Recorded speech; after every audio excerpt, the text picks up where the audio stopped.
la Santa Cena, ¿cierto? Y la Santa Cena tiene un símbolo también bien interesante dentro de las fiestas judías. Vamos a empezar a analizar el versículo número 1 de Deuteronomio capítulo 16.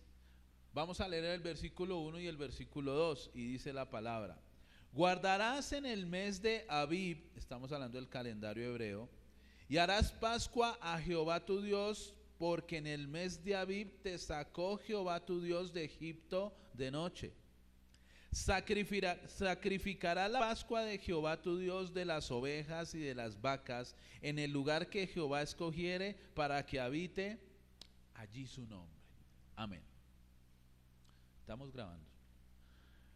Entonces, amados, hay algo importante y es que hoy tomamos la Santa Cena. Esa Santa Cena se estableció precisamente en la celebración de la Pascua. Jesús estaba celebrando la Pascua con sus discípulos y él tomó la cena del Señor, estableció en ese día la cena, pero había una característica, por eso era un mandato. Jesús guardó todas las fiestas judías, quiero decirle, en él se cumplieron todas. Y dice la palabra que guardarás en el mes de Abib. El mes de Abib en nuestro calendario son los finales de marzo, comienzos de abril.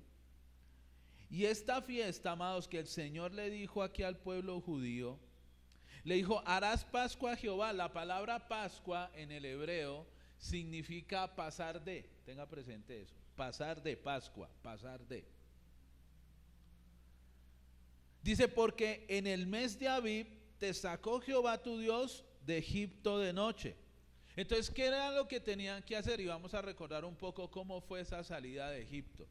Recordemos, amados, que el pueblo de Israel en aquella noche, cuando ellos salieron de la esclavitud, de más de 400 años de esclavitud, dice la palabra de Dios que Dios les ordenó a través de Moisés matar un cordero por familia. Tenían que matar un cordero por familia. O si las familias eran muy pequeñas, se podían juntar con su vecino y matar un cordero y comer las dos familias, ¿cierto?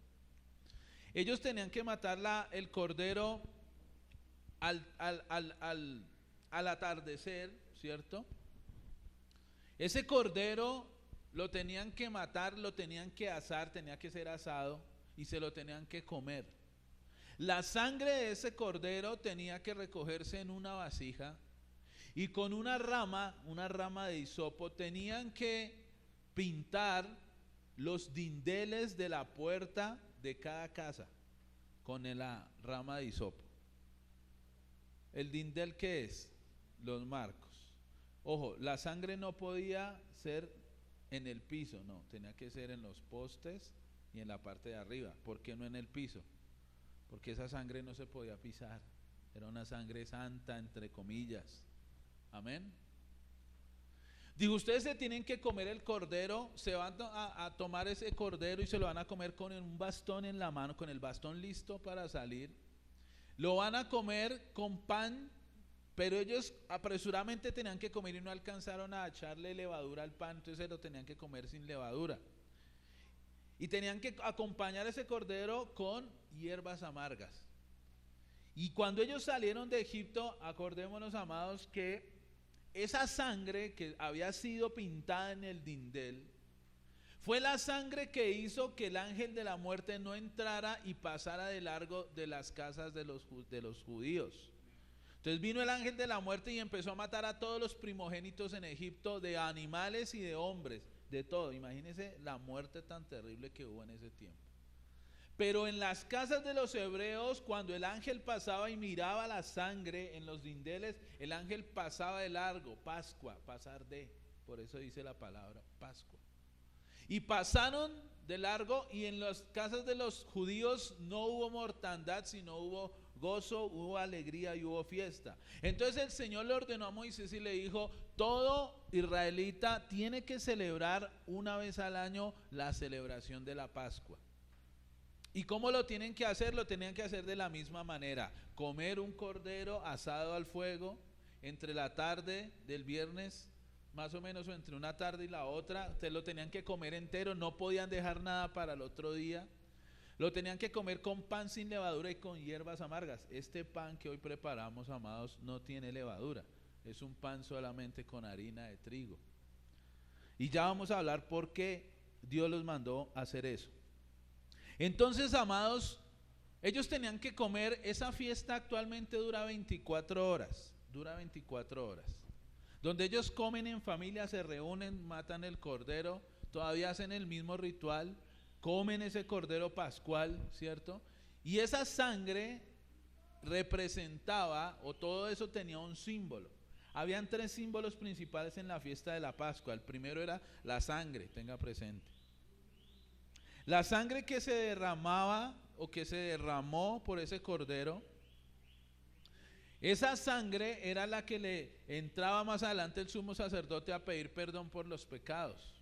O sea, esa sangre era un tipo, era un símbolo del sacrificio en la cruz y del derramamiento de la sangre de nuestro Señor y Salvador Jesucristo. Era el primer símbolo. Amén. El segundo símbolo eran las hierbas amargas con las cuales ellas tenían que acompañar el cordero.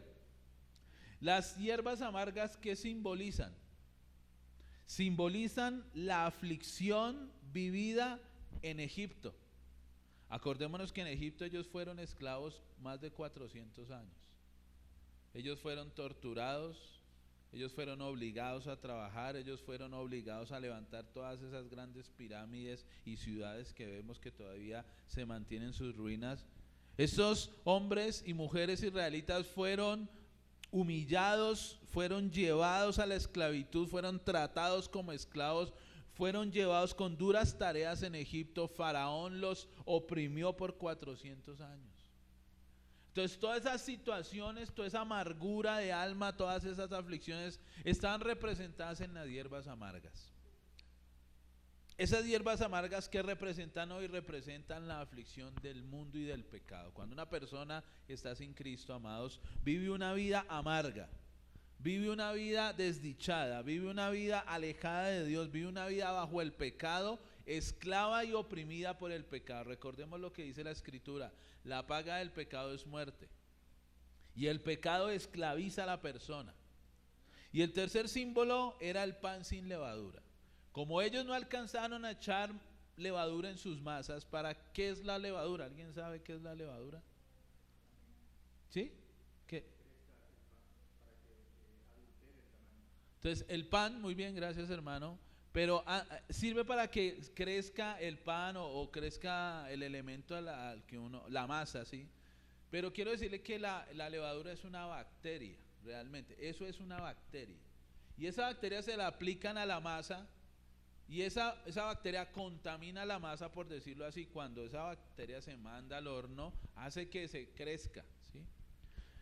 ¿Qué significa eso, amados? Eso habla, el pan sin levadura habla del tipo y la santidad y la pureza espiritual que debe tener el pueblo de Dios.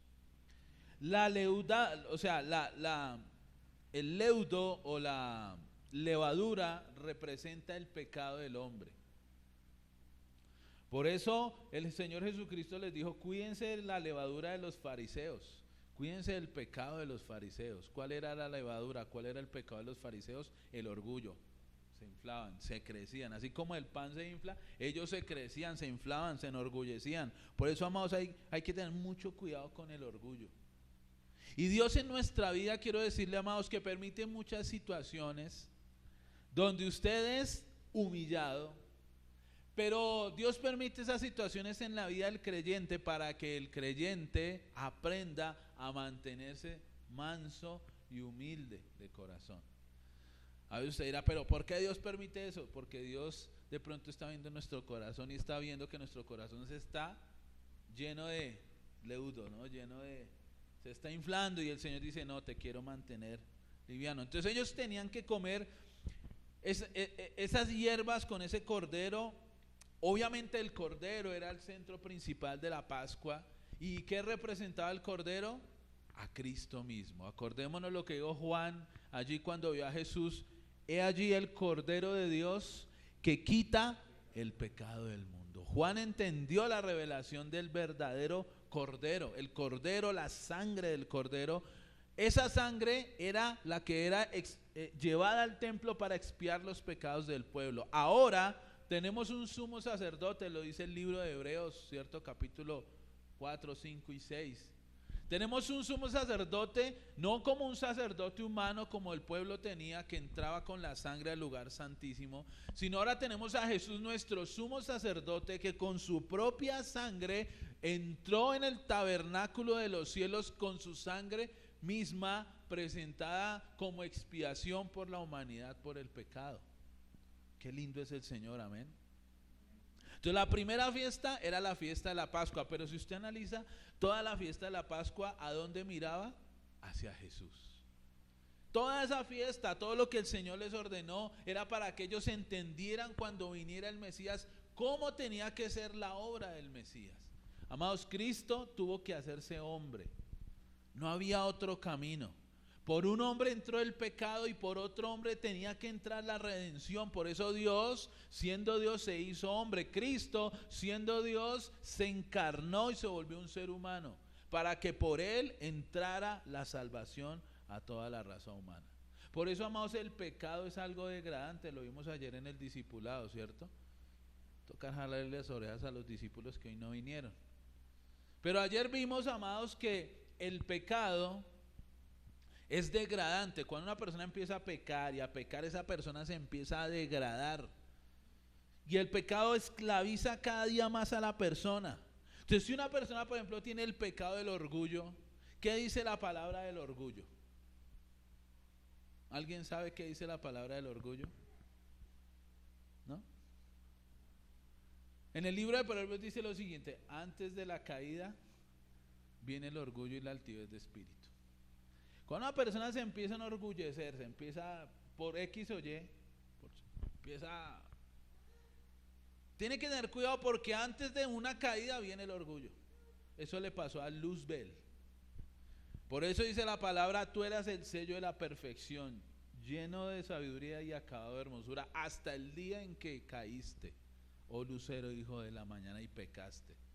Se enorgulleció tu corazón a causa de tu hermosura y te corrompiste a causa de tu sabiduría. Por eso el orgullo, amados, es algo muy delicado en nuestra vida. No debemos permitir que el orgullo tome control de nosotros. Amén. Entonces, la fiesta de la Pascua llevaba a los israelitas a mirar a Cristo, a mirar al Mesías. Hoy ya no celebramos los cristianos esa celebración como ellos lo hacen, porque nuestra Pascua, dijo Pablo, ahora nuestra Pascua es Cristo. Nuestro Cordero Pascual ya fue sacrificado una vez para siempre por nuestros pecados.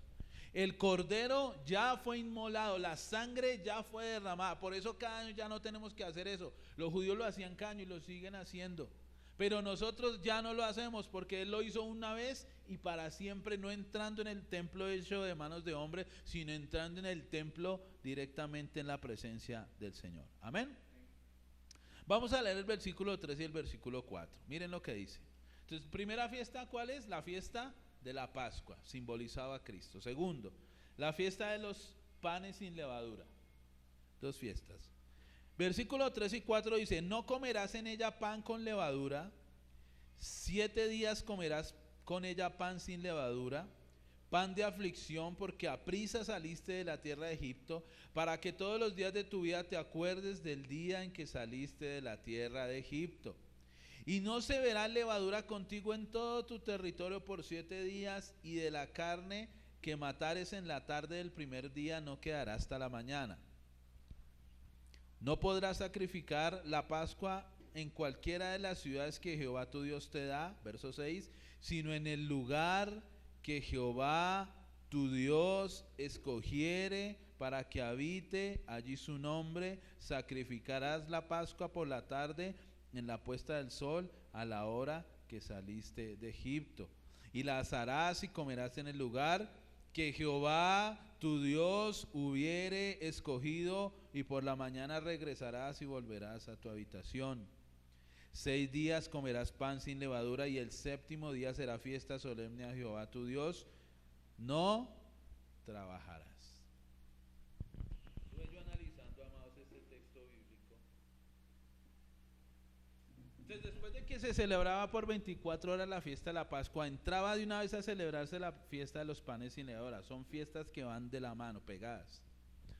Y era que por 7 días el pueblo judío no podía comer pan. Bueno, les explico, ¿no? ¿Usted come pan aquí o no come pan? Acá en Colombia somos repanaderos, ¿no? Aquí nos encanta el pan. Pan al desayuno, pan al almuerzo, pan a la comida, pan con chocolate, pan con, ¿sí, no? Un sándwich de pan, de huevo. Bueno, acá usamos pan. Pues quiero decirle que no solo el colombiano. En el Medio Oriente el pan es el principal alimento, hermanos. Eso lo vine a aprender hace poco. Pues yo pensaba que no, para ellos el pan es muy importante. Es más, los judíos en la mañana muchos solamente toman pan y un poco de vino, como tradición. El pan es muy importante para ellos. Entonces es como si, imagínense esa fiesta donde tenían que hacer todo el pan, pero ese pan no tenía que tener levadura en ningún lado, en ninguna parte, en ningún hogar, en ninguna tienda de los judíos, nada. No podía haber pan sin levadura.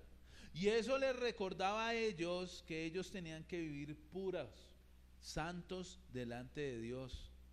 Obviamente ellos comen pan con levadura cuando hacen tortas o ponqués o algo así. La comen normalmente también. Pero para esa fiesta es prohibido comer pan sin levadura y lo tenían que hacer, amados, por 7 días. La levadura era un símbolo del pecado y de la corrupción humana. Por la forma en que un poco de levadura leuda toda la masa. Usted coge una porción de levadura, de harina, y usted no le echa un tanto de, no, usted le echa un poquito de levadura, un cierto gramaje, y esa levadura hace que toda la masa se contamine. Es como el azúcar o la sal, ¿no? Usted le echa un poquito al alimento y el alimento de una vez toma la forma. Dice asimismo, amados, que el pecado es como la levadura. Un pecado pequeño puede hacer grandes estragos en su vida. Las zorras pequeñas hacen dañar grandes viñedos, dice la palabra de Dios. Dios los llamó a los judíos a andar sin levadura. ¿Por qué eran 7 días? Porque era una semana. El número 7 es el número de la perfección de Dios. Quiere decir que el ser humano durante su semana, durante su vida, debe andar sin levadura, debe andar sin pecado, debe andar libre de esa levadura espiritual, de esa contaminación, de esa bacteria espiritual. El ser humano debe andar puro y santo delante de nuestro Dios. Yo me pregunto, amados, en las iglesias, ¿cuántas personas serán salvas? ¿Cuánta gente será realmente salva y vivirá en santidad en todas las iglesias del mundo? Porque realmente lo importante, amados, es caminar en una vida llena de santidad, sin tener esa masa del pecado. Acordémonos lo que el Señor le dijo a los fariseos. Y le dijo a sus discípulos, cuídense de la levadura de los fariseos. Y ellos pensaban que él estaba hablando acerca del pan, de la fiesta de los panes, y no, él estaba hablando del pecado del fariseo. El fariseo tenía una masa, tenía una levadura en su día bastante característica. ¿Cuál era? ¿Cuál era la levadura del fariseo? ¿Cuál era el pecado del fariseo? El orgullo. ¿Qué más? La soberbia. ¿Qué más? Ellos tenían algo y se llamaba la hipocresía. Por eso el Señor les decía, hipócritas, generación de víboras. ¿Qué era la hipocresía? Inclusive el Señor les decía a sus discípulos, hagan lo que ellos dicen, pero no hagan como ellos hacen. Porque ellos sabían mucho la palabra de Dios, conocían bastante la escritura, eran fariseos. Generalmente tenían unos maestros rabínicos importantes. Pero ellos tenían algo, es que hacían todo para que los vieran. Entonces dicen que cuando oraban, se paraban en la esquina, se arreglaban sus vestiduras, sus filacterias, que eran unas cajitas aquí en la mano. Se estiraban, se organizaban, levantaban su voz y empezaban a orar tremendamente, pero para que la gente los viera. Cuando ayunaban, rompían sus vestiduras, rasgaban, hacían una cama de cenizas, echaban polvo, oraban con mucha fervor, pero decía que todo era para que la gente los viera. Por eso el Señor en el Nuevo Testamento nos dice, tú cuando ores, entra en tu aposento, cierra tu puerta y ora a tu Padre que ve en lo secreto. Y tu Padre que ve en lo secreto te recompensará en público. Cuando ayunes, ¿qué decía? lava tu rostro y unge tu cabeza. Mejor dicho, que nadie vea que usted está ayunando. Para no demostrar a los hombres que ayunan, sino a tu Padre que está en lo secreto, y tu Padre que ve en lo secreto te recompensará en público. En este ayuno que estamos haciendo, también inclusive en redes sociales, nosotros dijimos, no vamos a publicar nada en la página de la iglesia de Facebook, ¿cierto? ¿Para qué? Porque estamos en ayuno. Mi interés no es que me vea la gente en las redes ayunando, ¿no? Mi interés es que me vea el Señor ayunando en su presencia. Amén. Entonces, amados, esa fiesta de los panes sin levadura nos hablaban de que tenemos que vivir con el pan espiritual que es Cristo, sin la levadura del pecado, y eso también nos lleva a mirar a Cristo.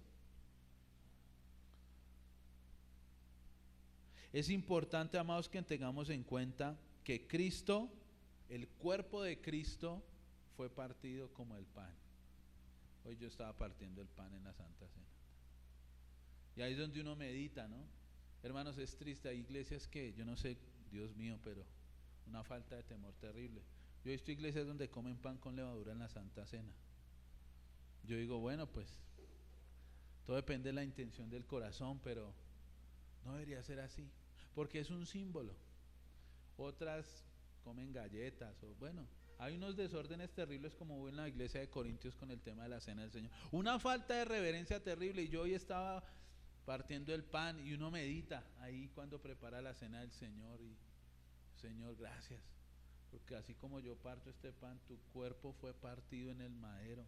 Hermano, al Señor se le descoyuntaron todos los huesos. ¿Usted sabe qué es eso? Todos los huesos se salieron de su lugar, los hombros, los codos, sus rodillas. Usted no sé si ha visto a alguien muerto en algún momento. Hay gente, por ejemplo, que cae de un impacto, de un golpe, y se le sale el hueso, se sale de su posición, y eso quedan unas posiciones horribles. El Señor en la cruz, cada hueso suyo se salió de su posición, no fueron rotos, pero se descoyuntaron los huesos de su cuerpo, los huesos de sus piernas, y su cuerpo fue sajado, fue molido en la cruz. Acordémonos cómo él empezó con una golpiza de más de 40 fariseos el día que lo apresaron. No comió nada durante todo el día, y al otro día fue llevado al pretorio y fue azotado 40 veces menos uno, 39 azotes, hermanos, después de una golpiza de más de 40 personas. ¿Cómo cree que hubiera quedado ya nomás con una golpiza de 40 personas? A muchas personas mueren solamente con una golpiza, solamente con eso mueren. El Señor se aguantó esa golpiza. Dice, le arrancaron la barba, se la arrancaron así violentamente, le escupían en su rostro, le golpeaban, le decían, profetízanos, profeta. Y después al otro día lo llevan donde Pilato, lo castigan, amados. Y quiero decirle algo, cuando al Señor lo castigaron, o cuando aún los romanos eran expertos en la tortura. Eran expertos, gente experta en torturar. Cualquier película que usted vea que sale el tipo allá con las herramientas o lo que sea, no es nada comparado a lo que hacían los romanos. Ellos eran expertos. Cuando azotaban a un preso, eran 39 azotes menos 1, 40 azotes menos 1, o sea 39, porque era tan violento el castigo que si le daban el latigazo 40, el preso moría. No podían darle 40 porque se moría la persona. Entonces imagínense cómo quedaba, en qué condición quedaba esa persona con los 39. Hermano, yo creo que a uno le pegan 3 y ya está uno que se muere solo con 3. El látigo romano era un látigo terrible, no sé si usted ha estudiado eso, yo lo invito. El látigo romano era un látigo, amados, que tenía unas cuerdas en cuero o en otro material, y en la punta de cada cuerda tenía huesos de animal afilado o pedazos de herramientas, digamos, eran cosas filosas. Entonces, cuando en una punta podían haber varias mechas con varios elementos. Entonces, si tenía, no sé, 20 mechas, multiplique esas 20 mechas en cada mecha 5 elementos. Entonces, cuando el látigo era lanzado hacia el preso, y el látigo pegaba, el látigo llegaba y literalmente arrancaba la carne del cuerpo. Por eso, amados, cuando le dan el 40 moría la persona desangrada. Usted lo puede ver, algo se acerca en la pasión de Cristo. Por eso al Señor su espalda le quedó totalmente molida, se le veían las costillas, los huesos de su piel, su piel quedó terriblemente maltratada. Por eso dice en el libro de Isaías, molido fue por nuestros pecados. ¿Usted sabe qué es un molino? Le tritura la carne. Después le pusieron un manto encima, se burlaban, le colocaron una corona. Y eso no era una coronita como no ven en las películas, ¿no? Que eso es aquí una cosita. No, eso era un casco. Una corona de un rey generalmente le cubre toda la cabeza. No es una diademita aquí, es una corona. Eso le cubre la cabeza. Le tejieron una corona de espinas y se la incrustaron en la cabeza de espinos. Espinos, ¿qué salió en el libro de Génesis cuando el hombre pecó? Espinos y cardos. El Señor estaba pagando la maldición del pecado en su cabeza. Y esos penetraron su cerebro, penetraron su cara, todo lo penetraron y aparte eso le golpeaban con un palo. Usted se ha puesto a analizar el dolor que pasó. El Señor fue totalmente molido en la cruz. Y después de eso le tocó llevar una cruz de más de 70 kilos. Después de ese desgaste y finalmente ser crucificado. La crucifixión de Jesús es un milagro, hermanos. El hecho de que él hubiera durado 3 horas allá es un milagro. Solamente él lo podía hacer. Muchos no alcanzaban a llegar a la cruz, eran muertos. Muchísimos. Morían antes de ser crucificados. Era una lente muerta. Los que llegaban a la cruz morían lentamente. Era un sufrimiento terrible morir. No sé si a usted le da un dolor de muela. ¿Saben? Uno como que le saquen por allá algo, ¿cierto? O un dolor de oído o migraña. Una vez que me da algo y me muera o algo así, pero que se me quite eso. Imagínese la tortura de la crucifixión, que eran horas enteras allá a pleno sol, a mediodía en Israel, zona desértica, más de 40 grados, exponiendo su piel. Eso era terrible, hermanos. Entonces, amados, ese pan fue partido en la cruz, ese pan, que es el símbolo que comimos hoy. El pan fue partido, símbolo de tu cuerpo que fue partido en la cruz. Entonces, la fiesta del pan sin levadura era un símbolo también de Cristo. Mirar a Cristo, al pan de vida. Por eso Jesús dijo, yo soy el pan que descendió del cielo. El que come mi carne y bebe mi sangre, ese tiene vida eterna. Y los fariseos no entendían, hermanos. Eran tan orgullosos, eran tan soberbios, eran tan altivos que no se humillaban delante de Dios y no entendieron al Mesías cuando llegó. Tercer fiesta, con eso voy avanzando. Versículo 9 al 10. Bueno, en esos 7 días, quiero decirle algo, amados, para que usted sepa. Bueno, dicen que Colombia es uno de los países con más festivos, ¿no? Acá que la fiesta de no sé qué. Eso es una bendición, hermanos, quiero decirles. Yo me gozo en esos festivos. En la mayoría de naciones del mundo no existen festivos o muy pocos festivos. En aquel tiempo, en el tiempo de Jesús, no habían festivos, quiero decirles. No es como en este tiempo. Los únicos que tenían festivos eran los judíos. Durante la fiesta de los panes sin levadura, nadie podía trabajar. Nadie trabajaba. Nadie. Todo el mundo, ¿a qué se dedicaba? A consagrarse y a celebrar al Señor fiesta. La pregunta es, ¿y cómo hacían después de los 7 días? ¿Cómo hacían para comer, para pagar el arriendo? ¿Cómo hacían? Cuéntenme. Pues Dios les proveía para que fueran 7 días tranquilos. Hoy la gente no viene a la iglesia porque le tocó ese día, mejor dicho, trabajar. Y no vuelve porque le tocó yo a mí también me toca trabajar los domingos. Pero no se puede volver una costumbre. Una costumbre que la gente no, pastor, hoy no voy porque es que esto, no, pastor. Israel duraba 7 días en fiesta. Y Dios proveía abundantemente sus 7 días para que ellos vivieran. Después de eso venía la fiesta. Entonces vamos, primera fiesta, la fiesta de la Pascua. Segunda, la fiesta de los panes sin levadura. Y tercera fiesta,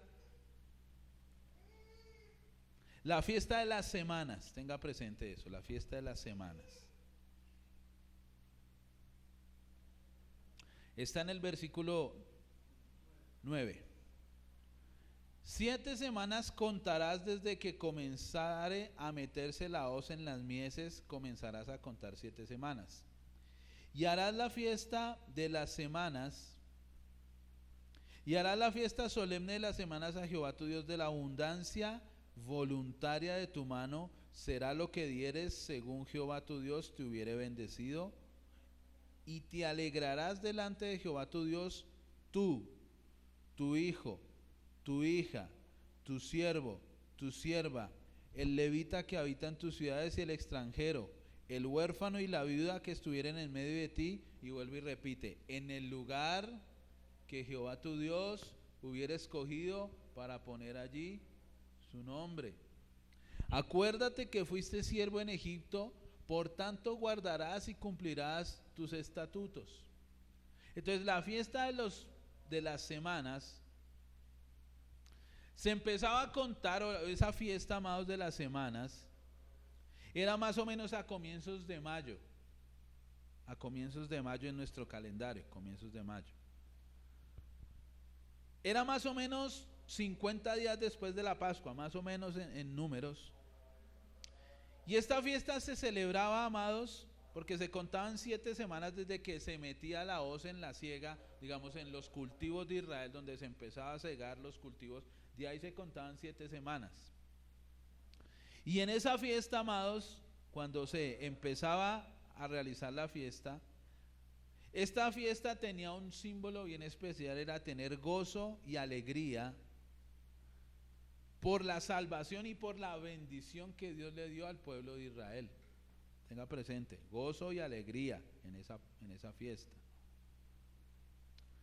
Todos los israelitas tenían que llevar a esa fiesta una ofrenda voluntaria al Señor, de acuerdo a la bendición que habían recibido de parte del Señor. Dice que nadie se presentaba al Señor con manos vacías.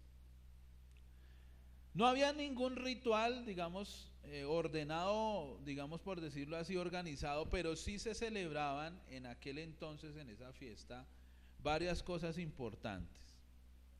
Algo que se celebraba en esa fiesta, amados, era que en esa fiesta toda la gente llevaba ofrendas al Señor de la bendición que Dios le daba al pueblo. Pero también esas ofrendas que ellos le daban a Dios simbolizaban la cosecha que les iba a dar. Entonces le pongo un ejemplo. Como empezaban a segar y se contaban 7 semanas, cuando ellos llevaban su ofrenda decían: Señor, tú me has bendecido en esta cosecha, te vengo a traer. Pero también de lo que yo traigo es una muestra de lo que me va a llegar más adelante como bendición tuya. ¿Me hago entender? Y era una fiesta donde Dios le decía al pueblo de Israel: acuérdate que tú fuiste esclavo en Egipto y fuiste siervo, por tanto tú guardarás los estatutos del Señor. Era un recordatorio para el pueblo de que ellos habían sido esclavos. ¿En dónde? En Egipto. Y que vino un libertador llamado Moisés y los sacó de esa esclavitud. Ahora eso nos habla de Cristo. Cuando una persona no tiene a Cristo, cuando una persona está sin Cristo, como lo vimos ayer, ¿cómo está una persona sin haber creído en Cristo? ¿Cómo está? ¿En qué condición? ¿Cómo está? Esclava del pecado. ¿Cómo está, Joemi? ¿Se acuerda lo que hablamos ayer? ¿Cómo está una persona sin Cristo? A ver, eche cabeza, acuérdese.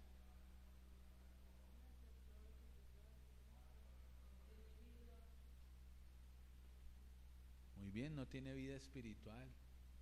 ¿Y el pecado qué es?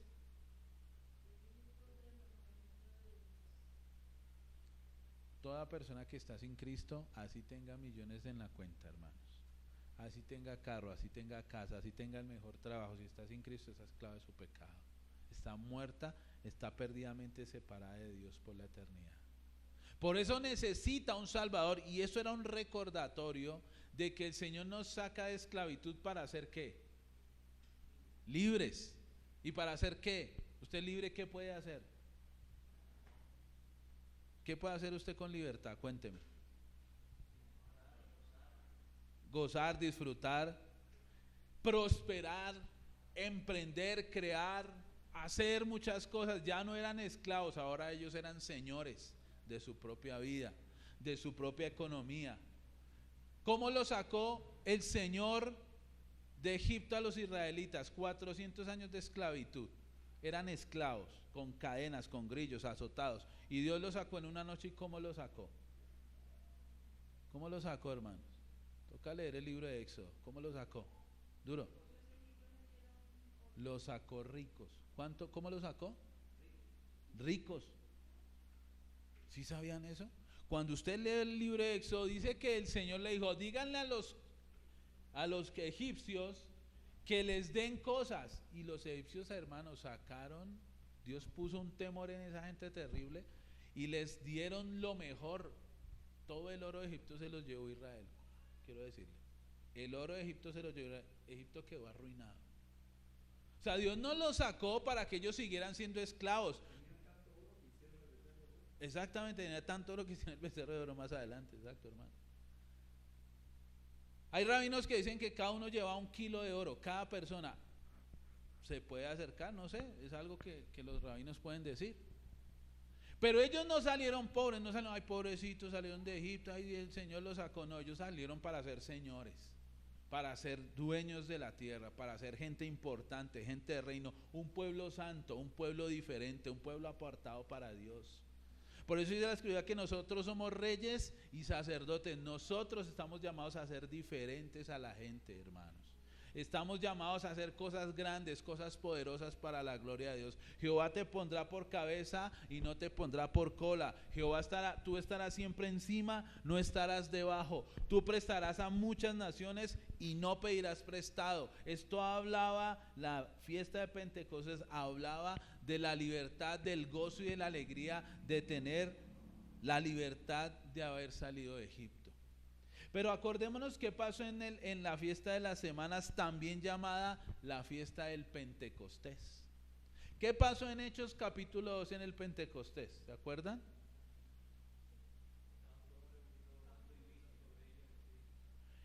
Estaban orando juntos, ¿cierto? Y de repente vino del cielo como un viento recio que llenó toda la casa donde estaban ellos. ¿Dónde estaban ellos? ¿En qué ciudad?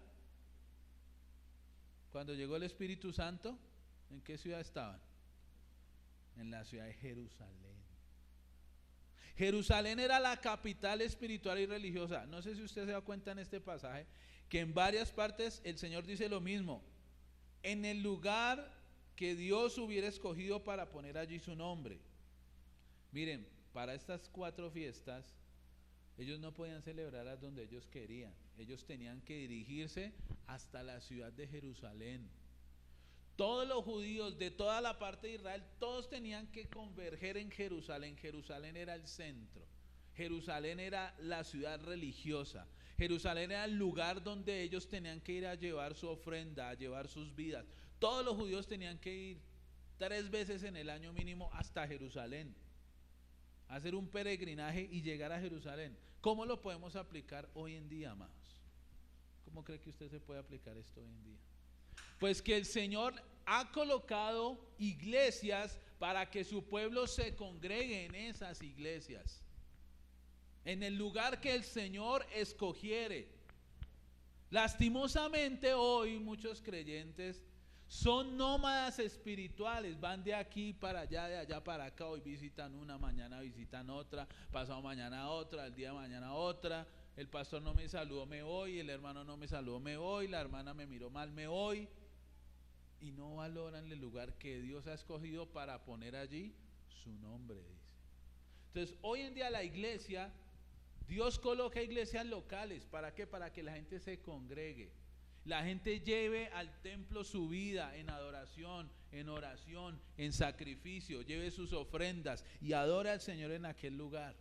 Amén. Entonces el Espíritu Santo se derramó en la iglesia en Jerusalén. Él no se derramó en otro lado, se derramó en Jerusalén. Por eso, amados, un creyente verdadero y que ama la obra de Dios tiene que congregarse en su iglesia, servir a la iglesia, tener paciencia en la iglesia, soportar a los hermanos de la iglesia, caminando en la iglesia a pesar de lo que pase, y ahí va a recibir de parte del Señor su bendición, su presencia, su gozo, su paz, su alegría. Por eso dice en el versículo 12, y tú te alegrarás, dice, tú, tu siervo, tu sierva, el extranjero, hermanos, Dios le daba posibilidad hasta a los extranjeros, los que no eran judíos, de ir a Jerusalén a llevarle al Señor ofrendas, sacrificios, porque Dios siempre piensa en el extranjero también. Dios ama al extranjero. Dice, acuérdate que tú fuiste extranjero en la tierra de Egipto. Amén. Entonces, esta fiesta del Pentecostés estaba mostrando a la iglesia la venida del Espíritu Santo. Por eso cuando un creyente recibe al Espíritu Santo, ¿cómo es un creyente con el Espíritu Santo? Miren, hermanos, algo que he aprendido en estos días, en estos últimos meses, si usted quiere saber si una persona está llena del Espíritu Santo, usted tiene que mirar cómo es su semblante. Una persona llena del Espíritu Santo está gozosa.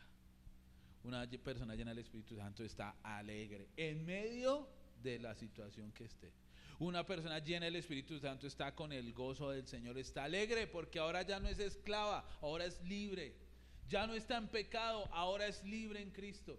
Ya no está oprimida, ahora es libre en Dios. Por eso, amados, la fiesta de las semanas del Pentecostés nos llevaba a mirar la obra del Espíritu Santo. Entonces miren que estas fiestas, amados, para los judíos, para muchos no entendieron que era la obra de redención de Cristo y la obra de redención completa con la llenura del Espíritu Santo. Por eso el Espíritu Santo, amados, debe ser alguien muy importante en nuestra vida. El día que se fundó la iglesia, ¿quién la fundó? El Espíritu Santo. Cuando vino y se derramó sobre los discípulos. El más importante en la iglesia, ¿quién es? El Espíritu Santo, quien exalta la obra de Jesucristo. En la iglesia el Espíritu Santo no es ni el pastor, ni los líderes, no son las luces, no es el humo, no son las instalaciones. Hermano, en la iglesia lo importante es el Espíritu Santo. Se puede ir a iglesias muy humildes, pero que están llenas del Espíritu Santo. Usted puede ir donde hermanos muy humildes que están llenos del Espíritu Santo. Amén. Estaban unánimes juntos orando, ¿cierto? No estaba cada uno allá por un lado, el otro por el otro, no, todos estaban en el mismo espíritu. Y por último, amados, y con esto termino, vamos a ver la fiesta de los tabernáculos, versículo 13 al versículo 15.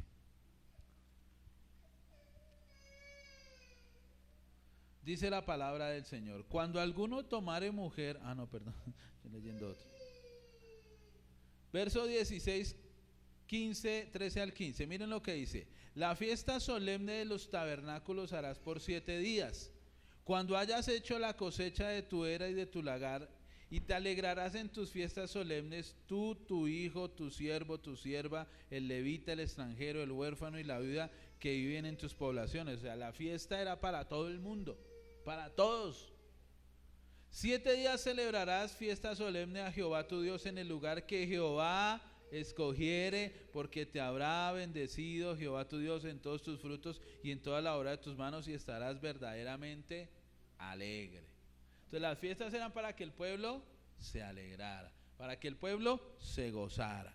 Y miren lo que dice, verso 16: 3 veces a cada año aparecerá todo varón tuyo delante de Jehová tu Dios en el lugar que él escogiere, en la fiesta solemne de los panes sin levadura, en la fiesta solemne de las semanas, y en la fiesta solemne se presentará delante de Jehová con las manos, ninguno se presentará delante de Jehová con las manos vacías, cada uno con ofrenda en su mano, conforme a la bendición que Jehová su Dios le hubiere dado. La fiesta de los tabernáculos, hermanos, era una fiesta que se celebraba por 7 días, amados. Y esta fiesta arrancaba en el día de reposo y terminaba en el día de reposo, o sea, de sábado a sábado era la fiesta. Y en esta fiesta se recordaba la vida nómada de Israel en el desierto. ¿Cuántos años duró Israel en el desierto? La pregunta: ¿qué le faltó a Israel en el desierto? ¿Qué le faltó, hermano? Le faltó arrepentirse. No le faltó nada.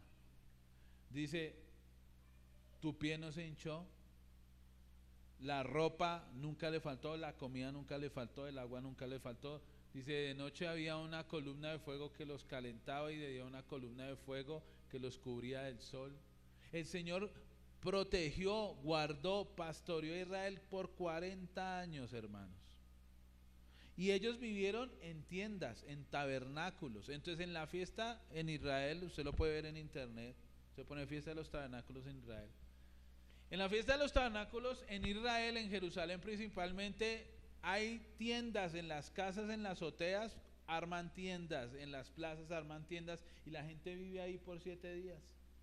Y durante esos 7 días comen, se alegran, oran, conversan, se reúnen en familia, disfrutan, se alegran, de acuerdo a lo que dice acá. Y en esa fiesta se celebraba, amados, la vida nómada de Israel en el desierto, donde nunca les faltó nada, pero también se celebraba la promulgación de la ley divina que Dios le dio a Israel en el monte Sinaí. Sí, en medio del desierto, en medio de las tiendas, de pronto no tenían tierra fija, pero allá el Señor se le reveló a Israel. Por eso nosotros, amados, eso nos habla de que nosotros somos nómadas en esta tierra. ¿Qué quiere decir nómadas? Amados, esta morada no es nuestra morada fija. Aquí donde usted está en ese momento no va a ser su patria celestial. Usted tiene una patria el día que parta al reino eterno. Allí realmente está su hogar, allí realmente está su destino, allí realmente está su vida.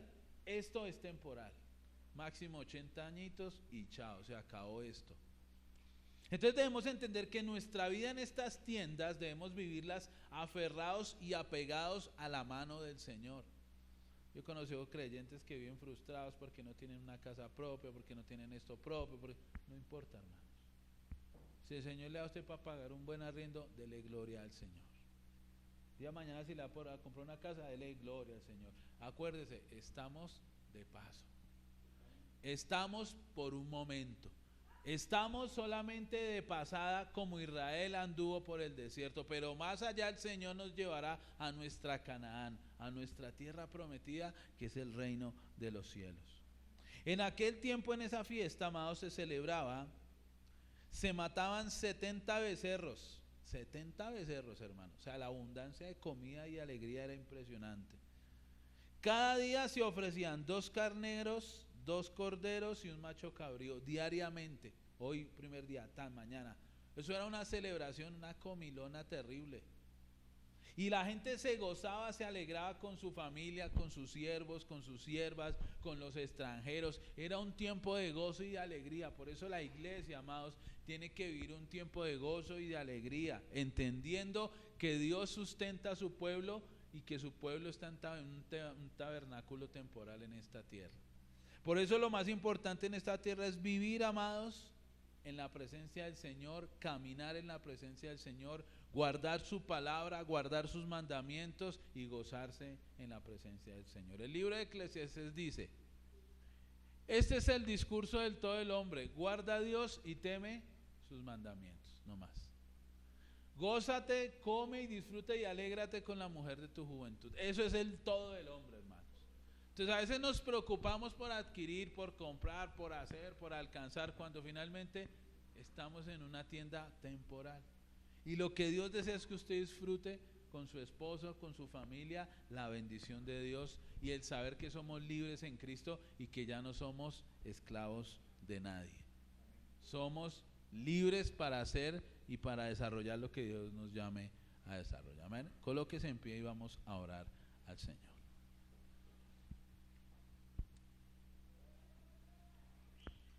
Por eso, amados, en esta mañana vamos a orar, amén. Dice, ya no somos esclavos, ahora somos libres en el Señor.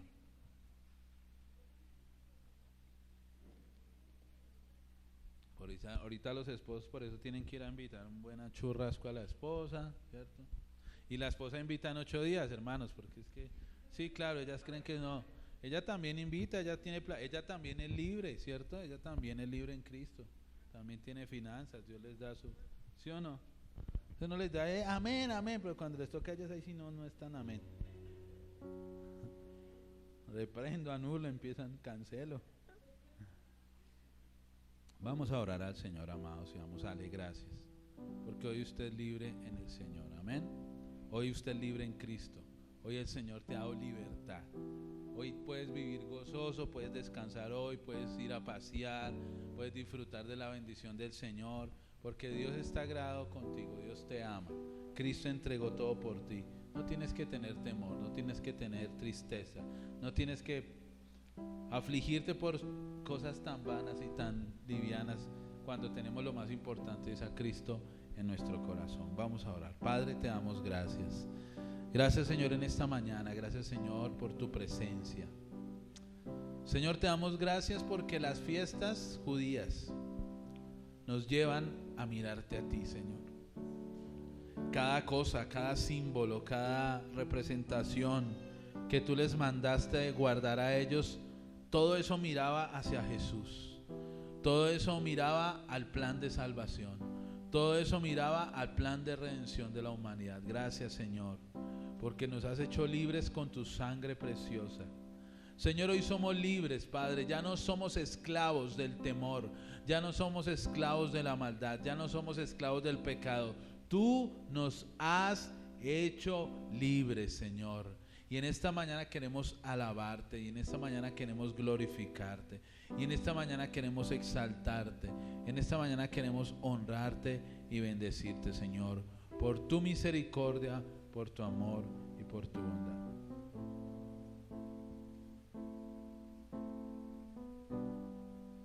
Vamos a adorar al Señor en esta mañana. Yo siento que adoremos al Señor para finalizar la reunión.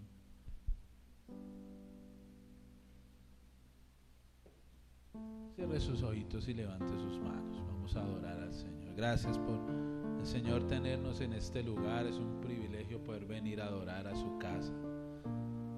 Gracias, Señor, porque aunque otros hoy están esclavos, hoy somos libres en Cristo. Hoy somos libres en el Señor. Vamos a adorar a Dios con todo nuestro corazón. Cierre sus ojitos y vamos a cantar como símbolo de libertad. Señor, te damos gracias. Tú nos sacas de toda esclavitud. Tú rompes nuestros yugos, nuestras cadenas, nuestras ataduras. Oh Padre, en el nombre de Jesús. Amarramalamacaya. Bendito sea tu santo y glorioso nombre, Señor. Señor, tú rompes hoy ataduras, tú estás rompiendo hoy ligaduras, tú estás rompiendo hoy maldiciones, tú estás quebrantando el poder del diablo, Señor, en esta mañana. Aleluya.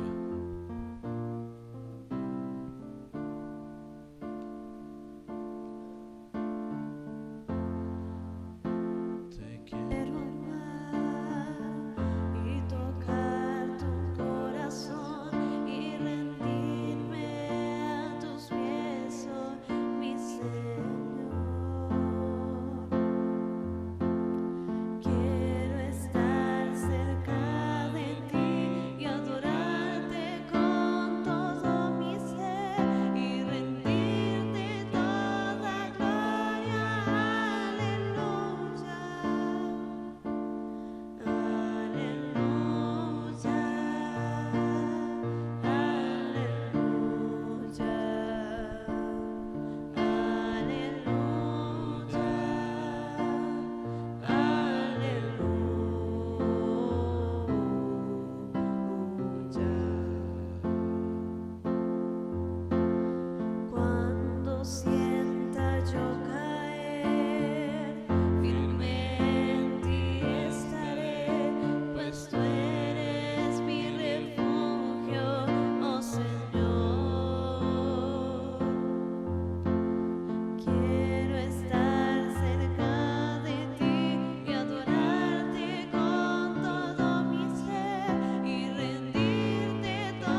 Bendecimos tu glorioso, tu maravilloso nombre, Señor.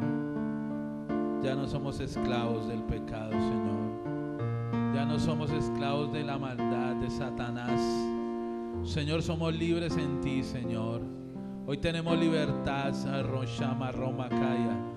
Señor, rompe toda cadena que el diablo ha querido colocar en nuestra vida, Dios. Padre, rompe toda atadura del diablo, Señor, en la iglesia, Padre, en el nombre de Jesús de Nazaret. Bendice a tu pueblo con tu presencia, Padre. Bendice a tu pueblo con tu bendición. Bendice a tu pueblo con libertad en esta mañana, Padre. Te damos gracias, te bendecimos, somos libres. Señor, no somos esclavos de la mentira, del engaño. Somos libres en ti, Padre. Te damos todo el honor y toda la gloria, Señor, y toda la alabanza en esta mañana, Padre, y creceremos y avanzaremos y conquistaremos, Señor, y tú bendecirás la obra de nuestras manos. Tú bendecirás el fruto de nuestro trabajo. Tú bendecirás nuestra familia, nuestros hijos. Tú bendecirás nuestra economía, Padre. Tú levantarás, Señor, nuestra economía para la gloria tuya, Padre. Tú te manifestarás en nuestros hogares. Tú nos le darás familias fuertes para la gloria tuya, Padre. Te damos gracias, Señor, y te bendecimos en esta mañana en el nombre poderoso de Jesús. Dale un aplauso al Señor, bien fuerte. En esa misma actitud vamos a ofrendar, vamos a diezmar con mucho